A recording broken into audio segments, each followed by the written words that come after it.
Wala akong pakialam kung ma-restrict ako, basta ma-inform ko ang mga tao.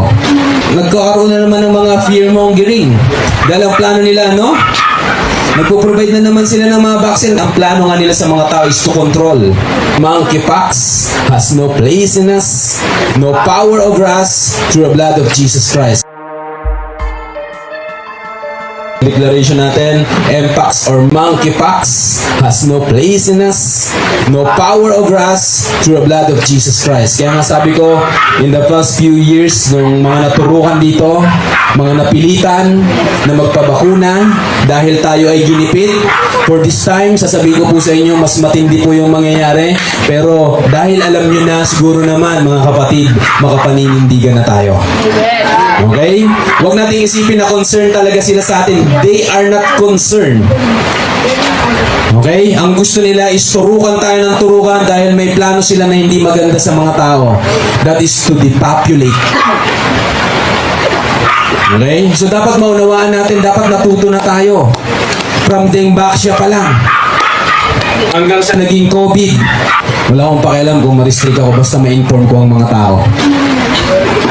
Kasi sometimes kapag nagkakaroon na naman ng mga fear-mongering. Dahil ang plano nila, no?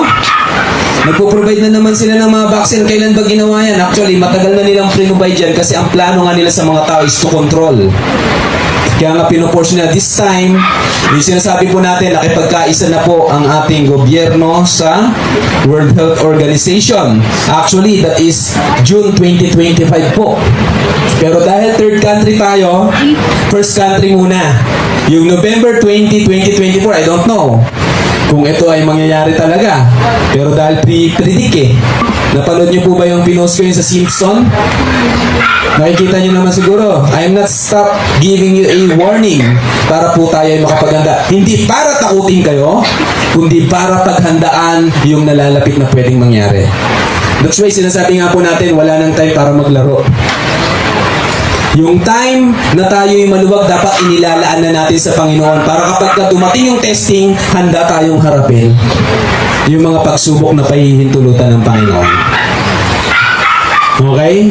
So dapat maunawaan nyo ito mga kapatid. Fear is not from the Lord. It's from the enemy.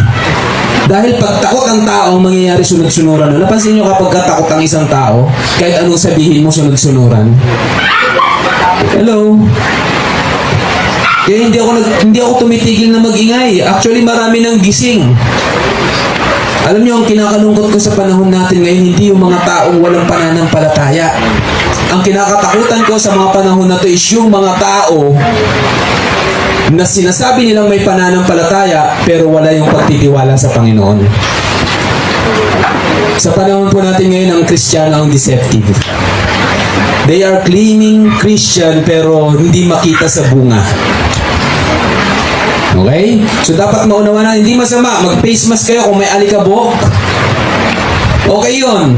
Pero kung mag-face mask kayo dahil sa natatakot kayo sa fear-mongering na ginagawa ng DOH, mag-isip-isip po tayo. Hindi nyo ba alam na sa World Health Organization niloloko nila tayo? Kapag ka nasa harap ng camera, naka-face mask, pag talikod ng camera, tinatanggal na yung mga face mask nila. There is a lot of deception today na sinasabi nga ng Bible. Scriptural po yan. Darating ang mga panahon ang kasinungalingan ay magiging katotohanan. At ang katotohanan ay magiging kasinungalingan. Because of what? Because of the money blinding them. Sinasabi po natin, money is not evil. But the love of money is the root of all evil. Dahil mahal na nila ang pera, puro sarili na lang ang iniisip nila, kaya wala silang pakialam kung may masagasaan sila. Kaya mismong gobyerno natin, imagine, kahit mga sundalo, kahit mga kapulisan natin, kahit mga empleyado ng mga gobyerno natin, walang kamalay-malay na sila ay nilalason ng sarili nating mamamayan. Sino ang pinaka-main focus dito? DOH, World Health Organization. Hindi nyo ba alam na sila na po yung nagmamando ngayon? Hindi na yung gobyerno natin. Yung Congress nga po natin, nasa hearing pa po yung ng mga namatay, ng mga excess death sa COVID-19. At maging sa Dengbaksya pa lang. May nangyari ba? May nakulong ba? May nahuli ba? Nasaan na si Duque? Ba't iba na yung naka-front? Wala na eh. Kilala na si Duque eh. Kaya dapat mga kapatid, I don't know if this is already the mark of the beast. Dahil doon po sa pandemic treaty nila, hindi na tayo pwedeng magsalita against the rules ng lockdown or anything. Kapag ka-against ka, meron na silang karapatan para ikulong ka, para ikandado ka. Nasa pandemic treaty po yan. Gagamit na po sila ng dahas para tayo ay mapilitan. Sabi ko nga po sa'yo, they are not concerned about our health. Kung concerned talaga sila, sino dito yung mga nakaranas ng dengue? Alam niyo po ba na ang gamot sa dengue ay dahon lang ng papaya? Ba't hindi nila nilalabas yan? Kasi puro pharma. Pharma is not concerned about your health. They are concerned about their business. Yan. So, I don't know kung lahat kayo tumatanggap ng katuruan na to, pero sinasabi ko sa inyo, I've done my part to give you warning. It's up to you kung maniniwala po kayo o hindi. Wala na akong pananagutan sa Panginoon. Sabi nga sa salita ng Lord, ang nakakaalam ng mabuti at hindi ginagawa, sa kanya ito ay kasalanan. Ay wala eh. Dito lang tayo pwede mag-ingay eh. Kasi bakit? We are the flocks. Kawan tayo ng Panginoon. Ngayon kapag ang pastor walang ginagawa para warningan ng mga tao, what's the sense na ako'y tumatayo dito? Hindi na lang ako magpapastor. Mas mabuti pa kung mananahimik lang din ako. Hello? Sabi sa Revelation, walang lugar sa kaharian ng langit ang mga duwag. Ang totoong matapang, hindi yung mga nakikipagbarilan, mga nasa Mindanao, nasa gera, hindi sila matapang. Ang mga sinasabing matapang nakikipag-itaan, hindi sila matapang. Ang totoong matapang, naghahayag ng salita ng Panginoon at ng katotohanan. Yan ang totoong matapang. Sinong matapang dito? Patunayan nyo. Huwag kayong matakot. Kahit pa ang cost nito ay buhay natin, huwag tayong matakot. Dahil ang sabi ng Panginoon, huwag niyong katakutan ang mga pumapatay ng katawan. Katakutan niyo ang Diyos na may kakayanang pumatay ng katawan at magbulid ng kaluluwa sa impyerno. Tayo, mapapatay lang tayo ng tao. Lahat naman po tayo darating sa point na gano'n. It's either patayin ka o maaksidente ka. Lahat tayo darating sa point na gano'n. Pero ang katakutan natin yung hatol ng Diyos. Siya ang hahatol pagdating sa spiritual natin. Kaya kung natatakot kayo sa mga attacks na yan, actually, sinasabi natin, it's from the vaccine. Gusto ko pong maunawaan niyo yan. It's from the vaccine na itinurok sa mga tao. Adverse side effect po yan. Kaya nga pinagpipray ko palagi na every one of you na nandito, Lord, I declare na lahat ng pumasok sa katawan ng aking mga kapatid na to na nakikilala at umunawa sa iyo, burahin mo ng iyong banal na dugo. And we believe there is a power in the name of Jesus at ang kailangan po natin hindi para magmalaki, kundi para magpakumbaba. Sa Revelation, nakasulat po yan. Instead na magsisi ang mga tao, minakpa nila ang Lord, sinisi pa nila ang Panginoon. Samantalang sila naman yung may dahilan kung bakit nangyayari sa kanila yung bagay na yun. So dapat maunawaan natin na dapat tayo ay sa Diyos nagtitiwala. Kaya sinasabi ng Panginoon, mapalad ang bansang, ang Diyos ang Panginoon. Hindi yung mapalad ang bansang, sunod-sunuran sa bakuna.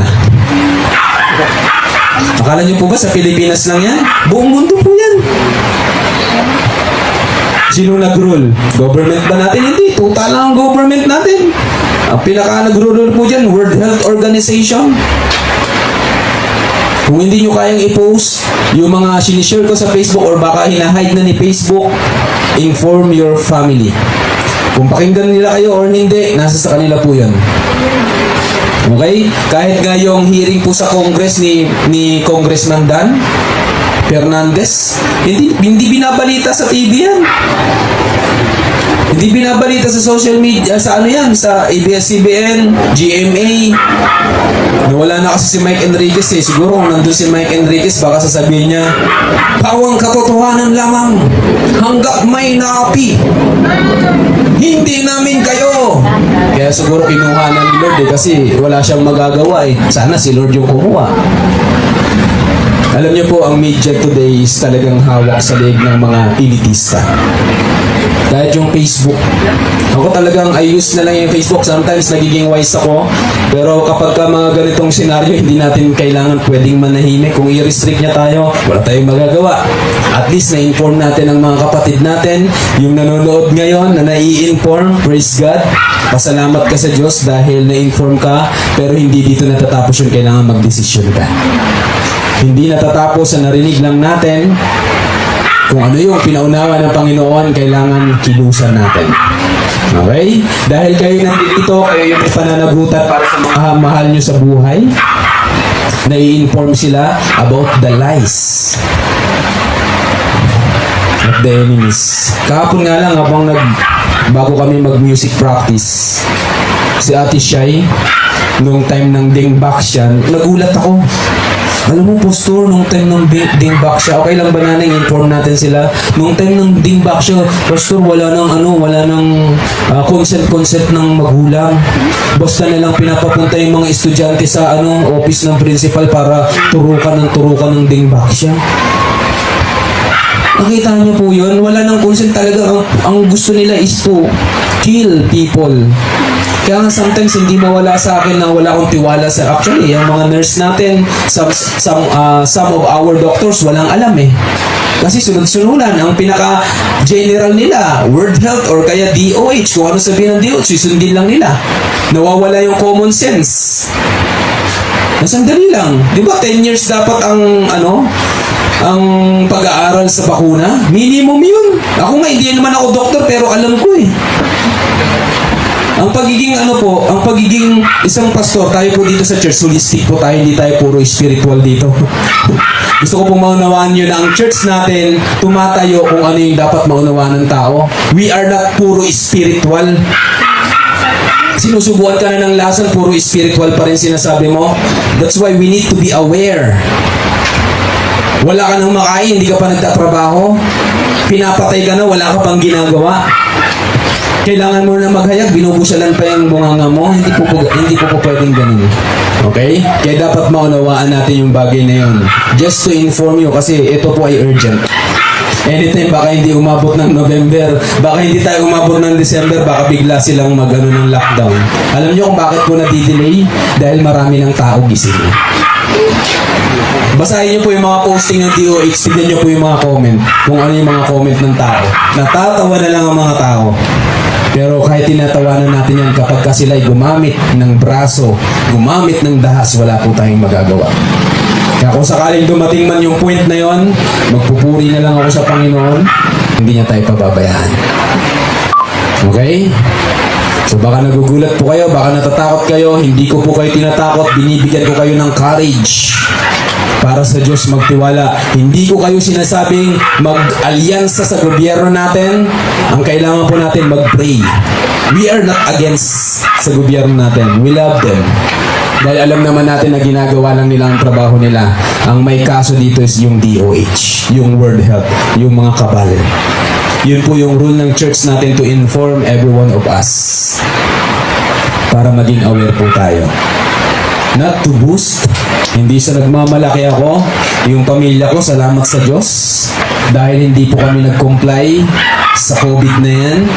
Nanindigan kami pero nakita niyo po ba na nagpabaya ang Panginoon? Hindi. Pero some of our family talaga nag-comply sila dahil nagipit sa trabaho, nagipit sa pag-aaral. Yung mga anak ko, 1 taon kong pinangintuyan ang kasagsakan ng pandemic. Anong malay ko dyan? Kung katulad kay Shaira mangyari, papuntahin lang dun sa kwarto, tapos turuan na walang consent. Tama o tamang-tama. Kaya yung mga pumapasok sa ospital, kung hindi talaga may iwasan, kung talagang kulang yung pagtitiwala sa Panginoon, pag pumasok kayo sa ospital, lagi niyong tatanungin kung ano yung tinuturok sa inyo. Dahil sa totoo lang, wala na tayong dapat na pagkatiwalaan sa mga gamot nila. Dahil kahit nga pagkain natin, nilalason na eh. Alam niyo po ba yan? Baka hindi kayo aware. Kahit mga pagkain natin, kaya sabi ko, Lord, hindi ko na alam kung anong kakainin ko. Bahala ka. Kung ako, mahilig ako sa gulay, pero malaman mo, yung gulay pala, pinipeke na rin. Yung isla, pinipeke na rin. Yung prutas, pinipeke na rin. So, saan ka lulugar doon? Mas maganda pa, magtanim ka na lang. Magtatanim ka dito. May mga tanim tayo dyan. Libre po yan para sa mga kapatid. May malunggay, No, may serpentina dyan para sa matatanda. Yan po ay tinanim ni Ate LB, ang ating masipag na tagapangasiwa sa ating iglesia. Libre po yan kung gusto nyo magmalunggay. Yan. Okay? So naunawaan po ba natin mga kapatid? Be ready. Gawin lang natin kung ano yung dapat natin gawin. Huwag nating sayangin. Yung trabaho mo, pagpatuloy mo lang yan. Pag-aaral mo, pagpatuloy mo lang yan. Ano man yung mga pinagkakabalahan natin, pagpatuloy lang natin yan to glorify our God. Pero you should know your limitation. Alam mo kung hanggang saan ka na. Amen or amen na amen? Parang tahimik kayo ah. Totoo kaya yung sinasabi ni Pastor? Ewan ko sa'yo kung maniniwala ka. Okay? Pagka dumating na yun, baka sabihin mo, ay, totoo nga.